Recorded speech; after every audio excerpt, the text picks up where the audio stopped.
Salut, c'est Trado, je suis content de vous retrouver pour cette nouvelle vidéo consacrée au swing trading sur action et je vais également rajouter une parenthèse sur l'accumulation rationnelle sur Capgemini. Alors Capgemini que vous connaissez tous, un des fleurons technologiques français qui vient de délivrer un signal haussier sur le Vortex. Alors le Vortex c'est là.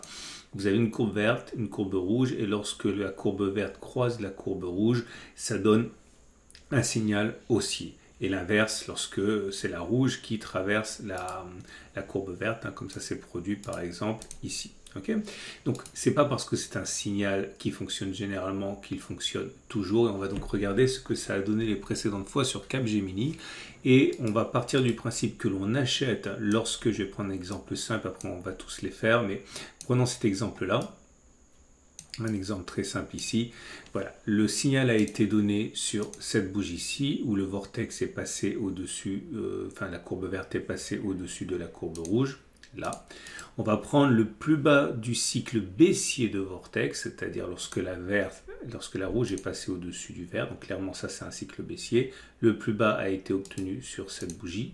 On prend la distance entre le moment où on est entré et le plus bas du cycle baissier de Vortex, c'est-à-dire ici. Il ne fallait pas faire 9,47, sinon on perdait le trade sur le stop de protection. Est-ce qu'on a d'abord fait 9,47 ou plus 9,47? On voit qu'on a fait beaucoup plus qu'une fois 9,47. On a fait, regardez, pour l'instant, si on devait regarder ce que ça aurait donné depuis qu'on a acheté, on serait déjà à 70%. Donc on a fait une fois, on a fait deux fois, on a même fait trois fois le risque pris. Donc c'est pour ça qu'il y a 3 pouces verts. On a fait une fois 9,47, deux fois 9,47, trois fois 9,47 et même plus. Ok, donc c'est pour ça qu'il y a un triple succès. Je vais vous montrer un exemple maintenant qui n'a pas fonctionné. C'est ici, comme vous pouvez le constater. Pour remonter assez loin, voilà, on a une très mauvaise série ici, je vous montre en quoi ça consistait. Le signal du vortex a été donné sur cette bougie-ci, ok. Le plus bas du cycle baissier du vortex, il a été donné sur cette bougie-ci. On regarde la distance, si on avait acheté ici, il ne fallait pas faire moins 3,19, il fallait faire au contraire plus 3,19 ou 2 fois ou 3 fois 3,19, et ça n'a pas fonctionné puisqu'on est monté jusqu'à 2,96, mais on a touché le stop de protection sur cette bougie là, donc on a fait ni une, ni deux, ni trois fois le risque pris. C'est pour ça qu'il y a un triple pouce vers le bas. Alors parfois on a réussi à faire une fois l'objectif mais pas ni deux ni trois fois, et parfois également on se retrouve dans une situation où le trade n'est pas achevé pour l'instant. C'est comme le cas ici, puisque vous pouvez le voir, on a fait une fois le risque pris sur cette bougie-ci, mais on n'a pas eu le temps encore ni de faire ni deux ni trois sans être pour autant sorti du trade. C'est pour ça qu'il y a un seul pouce. Allez, c'est parti, on regarde ce que ça donne. Donc on s'intéresse uniquement à une prise de profit à une fois le risque. Donc on fait un succès, encore un succès, un troisième, un quatrième succès, un cinquième, un sixième, un septième, un huitième, un neuvième succès. Là on se dit qu'on a trouvé la martingale. Malheureusement, vous voyez, il faut toujours backtester parce que sinon vous avez des mauvaises surprises. Un dixième succès, mais derrière c'est un échec, un succès, 4 échecs supplémentaires. Vous voyez, sur cette séquence de 5 trade et vous avez 80% de chances de perdre. Donc il faut vraiment regarder ce qui se passe sur la durée.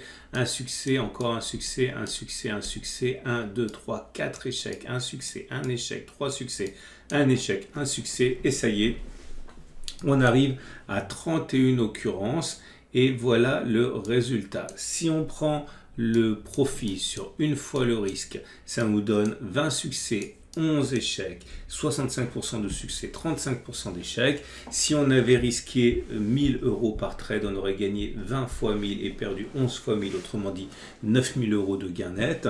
Si on avait pris le profit à 2 fois le risque, on aurait eu 17 succès, 13 échecs, autrement dit 57% de succès, 43% d'échecs. On aurait gagné 17 fois 2000, 34 000, moins 13 fois 1000, 13 000, autrement dit 21 000 euros. Et si on avait pris le profit à 3 fois le risque, on aurait eu 14 succès, 16 échecs, autrement dit on passe en dessous de la barre des 50%, 47% de succès seulement, mais on aurait gagné 14 fois 3 000 euros, 48 000, on aurait perdu 16 fois 1000, 16 000, autrement dit un profit de 32 000 euros. Plusieurs choses à dire. Un, ce que je viens de faire n'a aucune validité scientifique. On ne tire pas de règle générale sur 32 occurrences. Donc c'est simplement donné à titre de partage et pour vous inciter à travailler de la même façon que moi, en abandonnant le trading incantatoire et émotif pour vous baser uniquement sur des faits. 2. Il est clair ici qu'on peut envisager de gagner de l'argent en achetant maintenant et en mettant le stop de protection, non pas ici, puisqu'on serait en cycle haussier de vortex, mais bien ici, là, à moins 4,30 et parier sur le fait qu'on fera 4,30 avant de faire moins 4,30. Ok, mais encore une fois, si ce backtest était valable et il ne l'est pas parce qu'on ne peut pas faire des conclusions, tirer de conclusions sur 30 occurrences, il vaudrait mieux prendre le risque de perdre plus souvent et viser, on l'aura compris, au regard des 30 dernières occurrences, 3 fois le risque pris. Et là, on va simplement se contenter de chercher une fois le risque. Et si ça vous a plu, surtout pensez à vous abonner à ma chaîne YouTube. Vous pouvez également liker la vidéo, ça me fait toujours très très plaisir. N'oubliez pas qu'il y a de telles vidéos tous les jours donc vous pouvez vous former efficacement à l'analyse technique et au trading. Et j'aimerais pour terminer quand même vous proposer une autre stratégie de nature plus long terme, on va dire long-termiste. Il s'agit d'une stratégie d'accumulation rationnelle sur Capgemini. L'idée, c'est que lorsqu'on a une forte conviction sur une action, on peut envisager que l'on achète régulièrement au meilleur prix pour viser un objectif de long terme. Alors, voilà ce que je vais faire. Je considère qu'ici, il y a une zone de support et ici également, vous avez une zone de support. Ok, clairement, vous aviez ici une zone de résistance. Cette zone de résistance a été cassée. Elle a donc changé de polarité, elle est devenue support, c'est très clair au niveau de ce retour et de ce rebond. Si je devais avoir une confiance absolue, on va dire en Capgemini, et penser que dans 3 ans, 4 ans, elle devrait être beaucoup plus élevée que maintenant, voilà comment je m'y prendrais si je devais investir. On va prendre un chiffre rond, 1000. J'investirais pas 1000 maintenant parce qu'on risque de baisser, surtout que les marchés sont haut perchés. J'investirais que 333 maintenant. J'investirai l'autre 333 au cas où on reviendrait ici, c'est-à-dire entre 198 et 195. Et le dernier 333, je l'investirai au cas où on viendrait sur ce support assez éloigné ici, puisque encore une fois, si les marchés corrigent fortement, il n'y a aucune raison pour que Capgemini soit épargné. Regardez sur cette attaque baissière, on a quand même perdu plus de 10%, 14% même.